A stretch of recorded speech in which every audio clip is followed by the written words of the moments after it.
Salam, damai di lengan Yesus, sahabat firman yang diberkati Tuhan.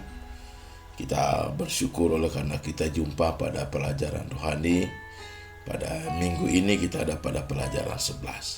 Sebelum kita lanjut dalam mempelajari firman Tuhan, sahabat firman, jika sahabat firman rindu untuk mendapat notifikasi pelajaran rohani ini, maka mohon support channel ini dengan subscribe dan bagikan.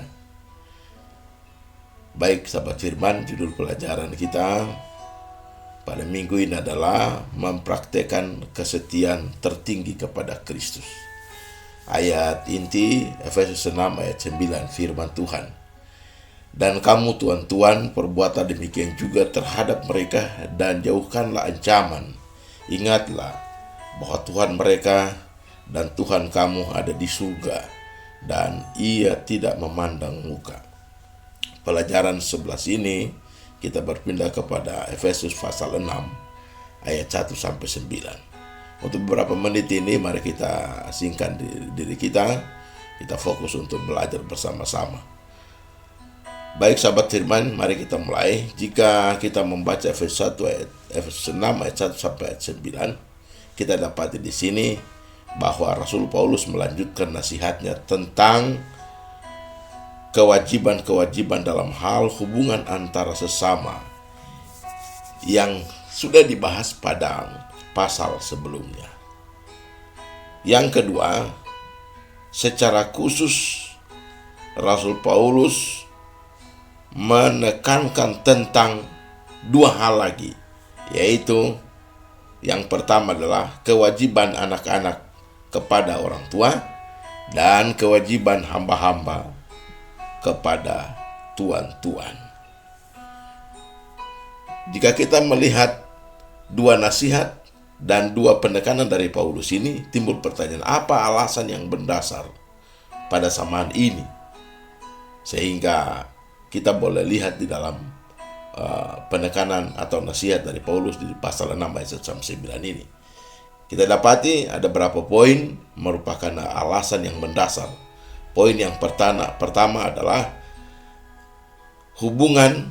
karena hubungan dalam keluarga dan dunia kerja banyak diuji. Yang kedua, karena kekerasan dalam rumah tangga terjadi di mana-mana. Orang tua mengeksploitasi anaknya, atau sebaliknya anak membunuh orang tuanya. Poin yang ketiga, begitupun dalam dunia kerja, sahabat firman, majikan memeras keringat karyawan dengan gaji yang sangat minim, dan karyawan menyuarakan ketidakpuasan dengan kekerasan. Nah, ini terjadi, ya, hal-hal ini juga sahabat firman, jika kita membaca pasal ini terjadi pada zaman Paulus. Pada zaman Paulus ada istilah patria potestas, kuasa mutlak yang dimiliki ayah atas keluarga dan anak-anaknya. Nah, kuasa mutlak itu juga dimiliki Tuhan atas hamba-hambanya. Dalam dunia yang demikian, apa nasihat Paulus kepada jemaat Efesus? Ada beberapa poin Paulus menasihati jemaat Efesus. Poin yang pertama, Paulus memperhatikan jemaat Efesus, dan dia memberikan nasihat bahwa harus ada keharmonisan dalam hubungan antara orang tua dan anak, serta antara hamba-hamba dan tuan-tuan. Yang kedua, Rasul Paulus memberikan nasihat kepada anak-anak bahwa kewajiban anak-anak adalah harus menaati orang tua mereka, meski mendapat perlakuan yang tidak semestinya. Ayat yang pertama. Poin yang ketiga, karena orang tua adalah alat bagi keberadaan anak. Sahabat yang diberkati Tuhan, Allah dan alam telah memberi mereka wewenang untuk memerintah dengan ketundukan kepada Allah. Poin yang keempat, kita tidak boleh melawan Bapa di surga dalam menaati orang tua kita di dunia. karena kewajiban kita kepada Allah melebihi dan melampaui kewajiban kita kepada semua orang. Poin yang kelima, bahwa anak-anak harus menghargai orang tua mereka yang telah melahirkan, yang telah membesarkan mereka, serta mendidik mereka. Apa yang akan didapat atas ketaatan ini, sahabat firman, bagi anak-anak? Keluaran pasal 20 ayat 12 akan mendatangkan berkat dan umur panjang. Nah, sahabat Tuhan yang berkati Tuhan, perlu kita perhatikan bahwa orang tua yang setia beragama harus menyuruh anak-anak mereka supaya hidup menurut jalan Tuhan. Kejadian 18 ayat 19. Orang tua perlu perhatikan bahwa orang tua tidak boleh membangkitkan amarah kepada anak-anak melalui perkataan atau perbuatan yang kasar, menghina, meremehkan, menindas, atau melecehkan mereka. Sebaliknya, ayah harus mendidik anak-anak sebagai seorang kepala keluarga. Ayah harus bertanggung jawab bagi pendidikan jasmani dan rohani anak-anaknya. Nah, mari kita lihat ke pertanyaan yang berikut. Apa relasi hubungan antara hamba dan Tuhan? Jawabnya adalah keduanya harus mempraktekkan kata tunduk. Apa nasihat Paulus kepada hamba? Nasihat Paulus kepada para hamba ada berapa poin? Poin yang pertama adalah para hamba harus menaati dan melayani Tuhan mereka dengan gentar dan tulus hati, sama seperti melayani Kristus. Kita dapat di ayat 5 dan ayat 6. Para hamba mereka harus rajin bekerja meski sang Tuhan tidak mengawasi mereka. Ingat para hamba, bahwa para hamba bekerja bukan untuk menyenangkan hati Tuhan, melainkan untuk menyenangkan Tuhan Yesus Kristus. Ayat yang ke-7.